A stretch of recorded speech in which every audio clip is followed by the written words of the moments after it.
A single skeleton buried more than 4,000 years ago in a village called Rakhigarhi, northwest of Delhi, has done something no history book, no ancient text, and no century of archaeological debate had managed to do on its own.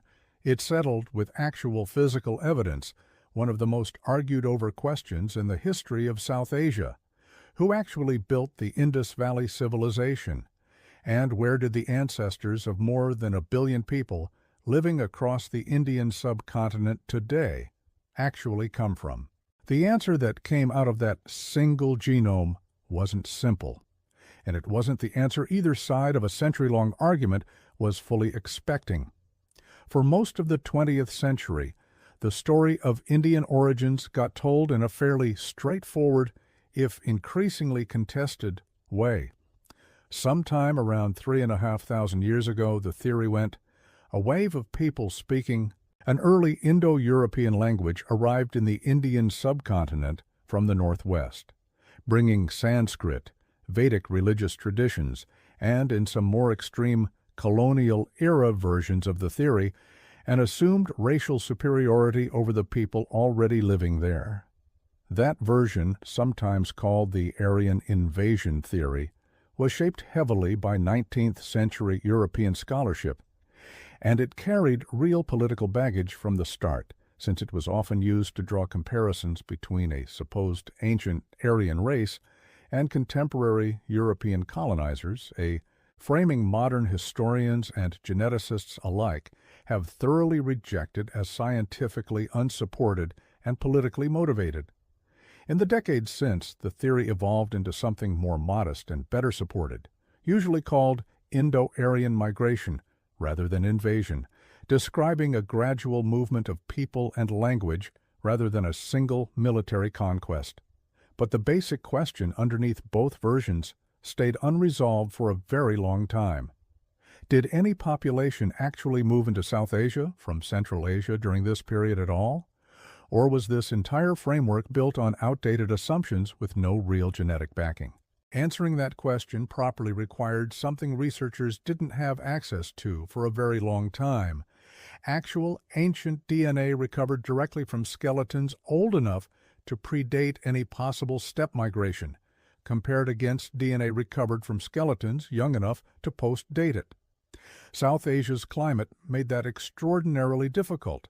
Heat and humidity break down DNA far faster than the cold, dry conditions that have preserved so much genetic material from Europe and Siberia, and for years, successful ancient DNA extraction from South Asian sites remained a serious technical challenge that kept the question open, argued over mostly through linguistics, archaeology, and modern population genetics rather than direct ancient evidence. That changed in 2019 when a team led by Vasant Shinde and Vaghish Narasimhan successfully extracted and sequenced a complete genome from a skeleton recovered at Rakhigarhi, one of the largest known sites of the Indus Valley Civilization, dated to roughly 2500 BCE, meaning this individual lived at the height of Harappan urban civilization centuries before any proposed steppe migration into the region.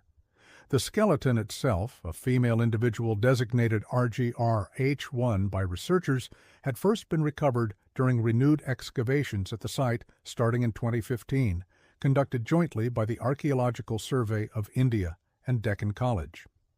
Its preservation was exceptionally rare for the tropical South Asian climate, a stroke of genuine scientific luck that made it possible to attempt full genome sequencing at all, in a region where successful ancient DNA extraction has remained the exception rather than the rule. The result, published in the journal Cell, was unambiguous in exactly the way this decades-long argument needed. This individual's genome showed a mixture of two ancestral components, a population related to ancient farmers from the Iranian plateau and a deeply distinct indigenous South Asian hunter-gatherer ancestry researchers call Ancient Ancestral South Indian, or AASI. Critically, the genome contained zero detectable steppe pastoralist ancestry, none at all. The people who built and lived in the great cities of the Indus Valley Civilization, the sophisticated urban centers with planned streets, standardized weights, and one of the first known sanitation systems in the ancient world, were not descended from Central Asian steppe migrants. That population hadn't arrived yet. A companion study published the same year, led by Narasimhan, alongside more than 100 co-authors, including senior geneticist David Reich, expanded this picture dramatically by analyzing ancient genomes from 523 individuals spanning Central Asia, Iran, and South Asia, covering an enormous time range from roughly 6000 BCE through the medieval period. This remains the single most comprehensive ancient DNA study ever conducted on South Asian population history, and it confirmed the Rakhigarhi finding wasn't a fluke or an unusual outlier. 11 additional individuals recovered from sites in Turkmenistan and Iran showed genetic profiles closely resembling the Rakhigarhi genome, a group researchers now refer to collectively as the Indus periphery population, confirming that this specific ancestral mixture, Iranian farmer-related ancestry, plus deep indigenous AASI ancestry, wasn't a one-off but the genuine genetic foundation of the broader Indus Valley cultural sphere before any steppe-related migration ever reached the region. The deep indigenous half of that mixture deserves its own explanation because it connects South Asia to one of the oldest and most distinctive population splits found anywhere in the human genetic record. AASI ancestry is most closely related today to the Andamanese peoples, including groups like the Onge, who live on the Andaman Islands in the Bay of Bengal, and have remained relatively isolated for an extraordinarily long time. But AASI isn't simply an early version of Andamanese ancestry either.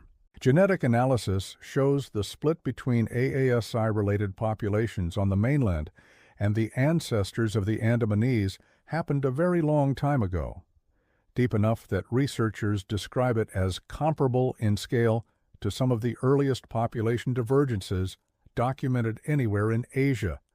This ancestral component represents descendants of some of the very first modern human populations to settle the Indian subcontinent, part of the broader early coastal migration that also produced the deep ancestral lineages found in parts of Southeast Asia and Australasia, populations that were already living across South Asia for tens of thousands of years before any farming culture, Iranian-related or otherwise, ever arrived.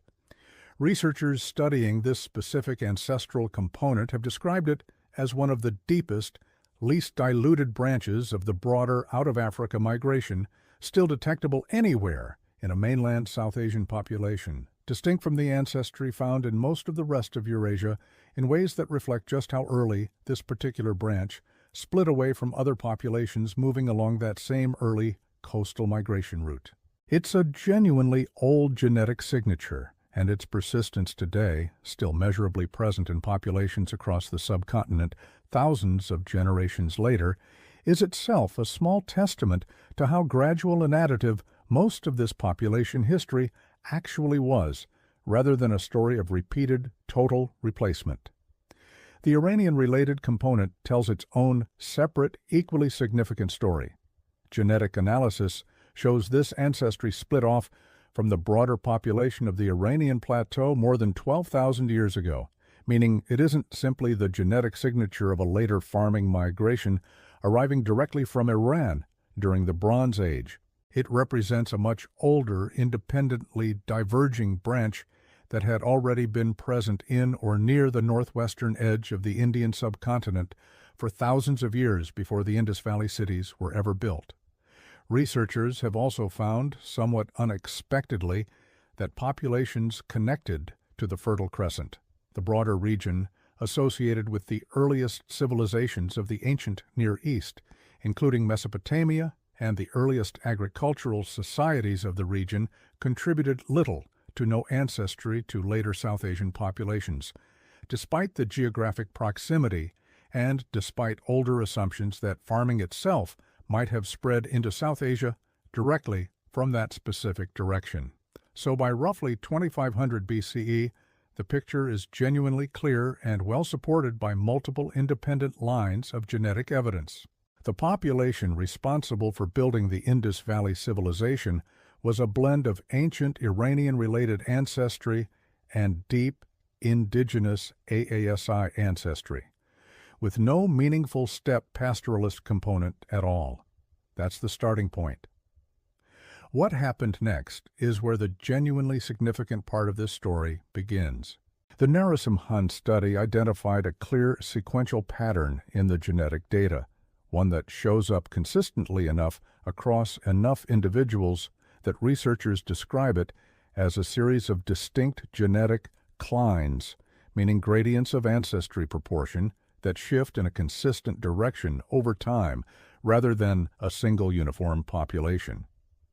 Before 2000 BCE, what researchers call the Indus periphery cline shows no detectable steppe ancestry at all, matching exactly what the Rakhigarhi genome and its regional counterparts already showed. Beginning sometime after 2000 BCE, a new pattern emerges, described as the steppe cline, in which steppe pastoralist ancestry, genetically traceable back to populations associated with the Yamnaya culture of the Pontic-Caspian steppe. The same broad ancestral group connected to major population shifts across large parts of Bronze Age Europe as well shows up for the first time in South Asian genetic data. Finally, continuing forward through history and blending further with existing populations, researchers identify what they call the modern Indian cline, representing the ancestry pattern found across South Asia today, built from varying proportions of these same underlying sources. This timing matters enormously because it means the same broad Yamnaya-related steppe ancestry that reshaped large parts of Bronze Age Europe, arriving there and producing significant population turnover in several regions, also reached South Asia during roughly the same broad era, spreading in the opposite direction across two entirely different subcontinents from around the same general steppe homeland. Researchers studying this pattern describe it as a single, enormous, two-pronged demographic event, Yamnaya-descended steppe ancestry expanding into Europe in one direction and into South Asia in the other, making it one of the most consequential population movements in the entire genetic history of Eurasia, responsible in different measures for reshaping the ancestry of both modern Europeans and modern South Asians during roughly overlapping windows of prehistory. The genetic details of exactly how this steppe ancestry combined with the existing Indus periphery population are worth spelling out clearly because they explain something that shows up in essentially every account of Indian population genetics: the existence of two broad ancestral categories researchers call ancestral North Indian, or ANI, and ancestral South Indian, or ASI, first identified in a landmark 2009 paper led by David Reich. That original 2009 study was itself a significant moment in this field, because it was the first to demonstrate, using genetic data from modern populations rather than ancient DNA, that virtually every population across the Indian subcontinent could be modeled as a two-way mixture between these same two ancestral sources in varying proportions, rather than as a patchwork of many entirely separate, unrelated founding populations. That two-way model held up remarkably well once ancient DNA became available a decade later to test it directly.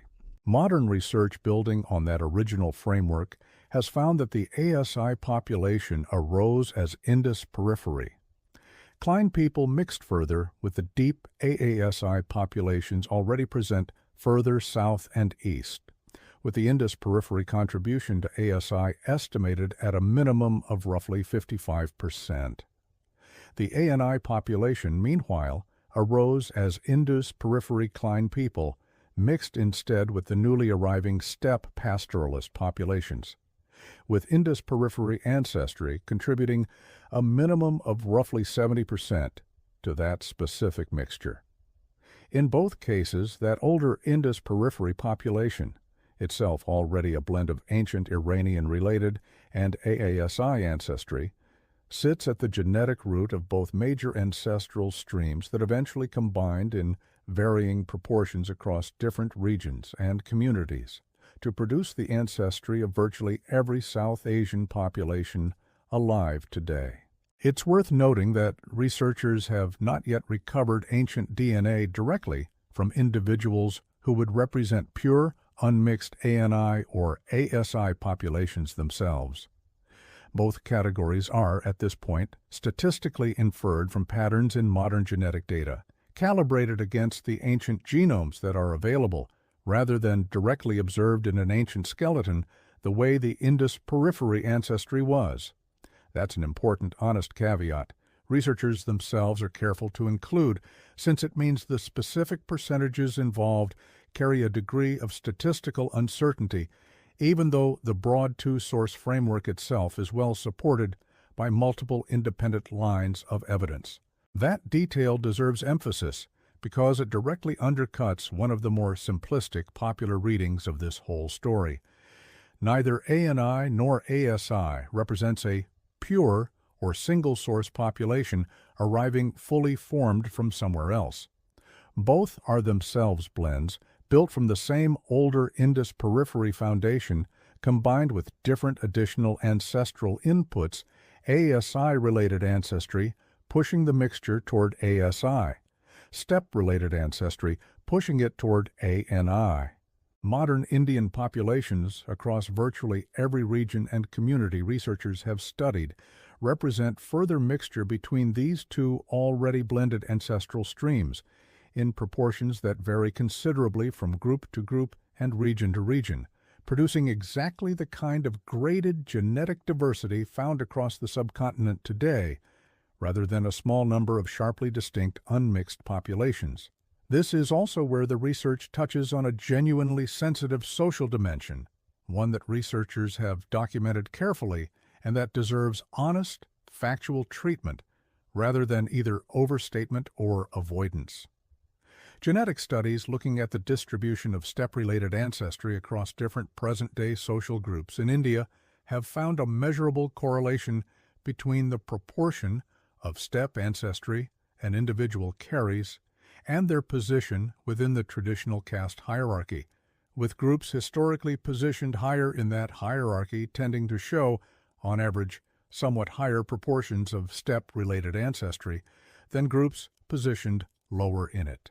Researchers are careful to describe this as a broad statistical pattern rather than a rigid universal rule, and there's considerable variation within any given category, but the correlation itself has been documented across multiple studies using different sampling approaches.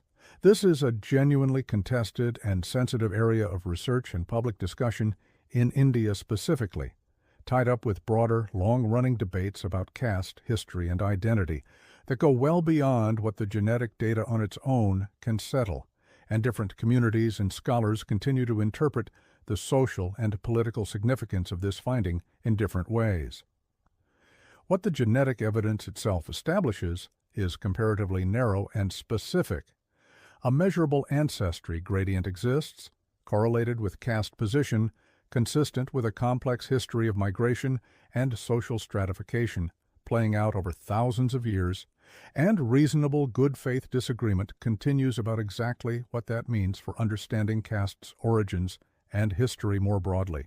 It's worth pausing on the language question, too, because it's tightly bound up with this genetic story and equally worth treating carefully.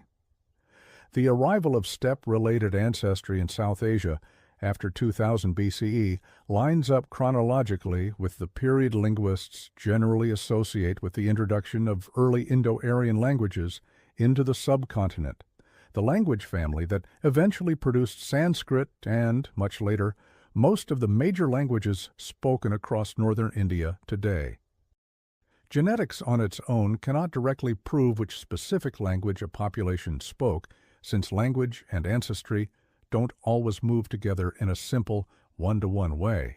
But the timing correlation between the arrival of steppe ancestry and the linguistically inferred arrival of early Indo-Aryan language is close enough and consistent enough with similar patterns observed elsewhere in Eurasia during the same broad steppe expansion that many researchers working across genetics, linguistics, and archaeology together consider it a reasonably well-supported, if not absolutely proven, connection. This remains an area of active academic research, and particularly within India, an area of genuine public and political debate as well, and different people bring different levels of confidence to exactly how strong that connection is, for reasons that go beyond the genetic data alone. None of this fits comfortably into either of the two older, more simplistic narratives that have circulated for generations.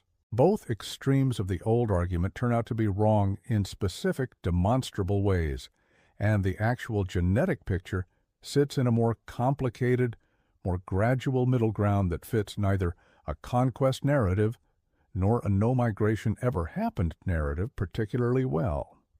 That middle ground conclusion tends to be the least politically satisfying one for either side of a long-running public debate, precisely because it doesn't hand a clean total victory to either the old invasion framing or its more recent nationalist-inflected rejection. Genetics, in this case as in most others, isn't in the business of confirming a preferred political story. It simply reports what the ancient bones themselves contain, and in this instance, what they contain is a genuinely gradual, centuries-long process of migration and mixing, layered on top of a much older indigenous population that resists being flattened into either a triumphant arrival narrative or a defensive denial of any outside contact at all. What the genetic evidence does support is something considerably closer to the pattern found almost everywhere else researchers have studied ancient population history in detail: repeated waves of migration, contact, and gradual intermixing playing out over thousands of years, building up layer by layer, rather than through any single dramatic replacement event. The deep AASI ancestry represents some of the very first modern humans to settle South Asia, tens of thousands of years before any of the later chapters in this story. Missiles and drones. It can attack launch sites in Yemen, intercept incoming weapons, and harden important facilities. But Saudi Arabia must defend a large territory with energy infrastructure spread across long distances. The East-West pipeline crosses the kingdom. Yanbu includes terminals, refineries, storage, and industrial areas. Jizan contains a major refinery and port. A cheap drone launched toward one exposed component can force an expensive defensive response. This cost imbalance is one of the Houthis' strongest advantages. A ballistic missile is not cheap, but a one-way drone may cost far less than the interceptor used to destroy it. Even when the drone is shot down, the defender spends money, reveals radar activity, and keeps crews under constant pressure. If the Houthis launch decoys alongside real weapons, Saudi operators must decide which targets deserve interceptors. If attacks arrive from different directions, the defense becomes more complicated. A system designed to stop a few threats can be overwhelmed by volume, timing, or surprise. The human factor matters too. Tanker crews are civilian mariners. They did not choose to become part of the Saudi-Houthi war. They work on vessels carrying explosive cargo through waters where military warnings may arrive in the middle of the night. A bridge team must monitor navigation, radio messages, radar contacts, and security alerts at the same time. Engine crews must be ready to increase speed or respond to damage. Fire teams must prepare for impact. Lifeboats may offer little protection in a missile zone. Every successful passage depends on people accepting a risk that viewers on land rarely see. The pressure continues after the voyage. Families wait for messages from crew members. Shipping companies review recordings and decide whether the next ship should follow. Port workers at Yanbu load cargo, while air defense sirens may sound nearby. Naval crews patrol, knowing that a small contact could be a fishing boat, a drone, or an explosive craft. The 11 ships were not only dots on a tracking map. Each carried human beings navigating a political confrontation they could not control. The environmental risk is also enormous. A very large crude carrier may carry around 2 million barrels of oil. If a missile or explosive boat ruptures the hull, the result could become one of the largest maritime spills in the region. Fire could burn for days. Oil could reach coastlines in Yemen, Djibouti, Eritrea, or Saudi Arabia. Fisheries and ports could be affected. Rescue operations might be delayed because the area remained under attack. The Houthis may claim they target specific ships, but weapons used at sea cannot guarantee a controlled outcome. The history of Red Sea attacks since late 2023 shows how quickly commercial behavior can change. When the Houthis began striking ships during the Gaza conflict, major carriers diverted around the Cape of Good Hope. Oil flows through Bab el-Mandeb fell sharply. LNG movement through the strait nearly disappeared for a period. Shipping capacity around southern Africa increased as companies accepted longer routes rather than expose vessels and crews. The global system adapted, but the adaptation cost more money, burned more fuel, and produced more emissions. That earlier campaign taught the Houthis an important lesson. They did not need to defeat the American Navy or occupy the strait. They needed to create enough credible threat that private companies changed course. Commercial risk tolerance is lower than military risk tolerance. A navy may continue operating after an attack because its mission requires it. A shipping company can choose another route. The Houthis understood that market decisions could multiply the effect of a limited number of weapons. Saudi Arabia also learned from that period. It increased the importance of Yanbu and the east-west pipeline to avoid pressure around Hormuz and protect export flexibility. Yet the current confrontation reveals that resilience can create a new target. The more oil Riyadh moves west, the more valuable the Red Sea route becomes. The more valuable it becomes, the more attention the Houthis give it. This is a strategic game in which each defensive adjustment changes the attacker's incentives. The Houthis say their blockade is retaliation for Saudi actions in Yemen. Riyadh rejects the claim that it is besieging Yemen and argues that the Houthis are threatening international navigation and commercial vessels. Both narratives contain political objectives. The Houthis want to present themselves as defenders of Yemen and partners in the wider struggle against Saudi Arabia, the United States, and Israel. Saudi Arabia wants to present itself as the protector of lawful commerce and regional stability. The shipping companies caught between them care less about the speeches than about whether a missile will hit their vessel. The legal language also matters. A blockade is traditionally an act of war that requires the ability to enforce it. The Houthis declared an embargo, but they do not maintain a conventional fleet sealing every approach. Saudi Arabia therefore calls the claim false. Yet modern technology complicates the old definition. A group with coastal missiles, drones, intelligence, and small boats may not physically stop every ship, but it can create a risk zone that produces similar commercial effects. The legal blockade may be incomplete, while the economic blockade becomes partially real. What happens next depends on Saudi Arabia's response. One option is a larger air campaign against Houthi launch sites, storage areas, radar ports, and command centers. That could reduce the number of attacks, but the targets are mobile, dispersed, and often hidden near civilian areas. Years of war showed that destroying visible infrastructure does not necessarily eliminate the movement. A renewed campaign could also worsen Yemen's humanitarian crisis and create pressure on Saudi Arabia from allies. Another option is a maritime coalition. Saudi Arabia can work with Egypt, the United States, European countries, and regional partners to escort vessels, share intelligence, and patrol Bab el-Mandeb. A multinational presence can increase detection and interception capacity. It can also spread political responsibility. But a larger coalition creates more targets and more opportunities for miscalculation. A Houthi missile that accidentally hits a foreign warship could pull another government into the conflict. A third option is negotiation. Saudi Arabia and the Houthis have spent years exploring arrangements involving border security, salaries, ports, airports reconstruction, and a political settlement in Yemen. A deal could reduce attacks more effectively than another bombing campaign, but the current conflict is no longer only about Yemen. The Houthis are linked to Iran's wider regional strategy and may see the Red Sea blockade as leverage in the US-Iran confrontation. Riyadh may be unable to negotiate a separate calm if Tehran and Washington continue exchanging strikes. The Iranian connection does not mean every Houthi decision is ordered directly from Tehran. The movement has its own leadership, local interests, ideology, and history of conflict with Saudi Arabia. It receives support from Iran and fits inside the broader network often called the axis of resistance, but it can act according to its own calculations. This creates uncertainty for both Riyadh and Washington. Pressure on Iran may influence the Houthis, but it may not control them completely. A ceasefire on one front may not stop operations on another. For Iran, Houthi pressure offers strategic value. It forces Saudi Arabia to defend the Red Sea while the Persian Gulf remains tense. It threatens a Saudi route designed to bypass Hormuz. It raises oil prices and economic anxiety without requiring Iranian forces to attack every target directly. It also warns Gulf states that cooperation with the United States can produce costs beyond their borders. But the strategy risks pushing Saudi Arabia into direct war and uniting regional governments against Tehran. For the United States, the crisis creates another mission. American forces are already protecting bases, intercepting missiles, monitoring Hormuz, and striking Iranian or Iran-aligned targets. A major Red Sea escort operation would require ships, aircraft, intelligence, and interceptors at a time when resources are stretched across several fronts. The United States can deploy enormous power, but it cannot make every choke point risk-free. Each additional commitment creates another location where one successful attack can cause casualties and political escalation. Europe also has a direct interest because Bab el-Mandeb and Suez form the fastest route between Asia and European ports. When ships go around Africa, factories wait longer for components, retailers wait for products, and energy cargoes arrive later. Freight rates can rise. Fuel consumption increases. The economic effect spreads far beyond oil prices. A conflict between Saudi Arabia and a Yemeni armed group becomes a supply chain problem for businesses and consumers who may not know where Bab el-Mandeb is. And there is another danger that does not appear clearly on shipping maps. If cargoes are delayed, governments may release oil from strategic reserves to calm prices.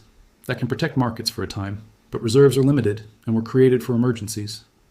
If countries begin drawing them down while both Hormuz and Bab el-Mandeb remain unstable, the world loses part of its protection against another shock. A refinery accident, hurricane, pipeline failure, or additional war could then arrive when emergency stockpiles are already lower.